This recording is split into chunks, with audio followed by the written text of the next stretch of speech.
Hai semua, Teta demam. Teta batuk pilek. Cerita, hari Teta. Video kemarin ada yang perhatikan tidak? Suara Teta sudah berubah. Sudah batuk pilek dan baru semalam badan Teta panas demam. Dan sekarang harus minum obat. Istirahat dulu karena sekarang sudah mulai mengaji. Doi, Teta cepat sembuh ya. Habis lebaran, Teta makan jajannya banyak sekali. Jadinya sekarang sakit. Padahal pas puasa Teta sehat. Oh ya, untuk semua jaga kesehatan ya. Jangan makan jajan sembarangan ya.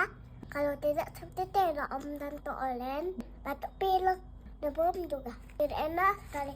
Kalau Teta sudah sehat, boleh makan permen, boleh makan coklat. Dadah.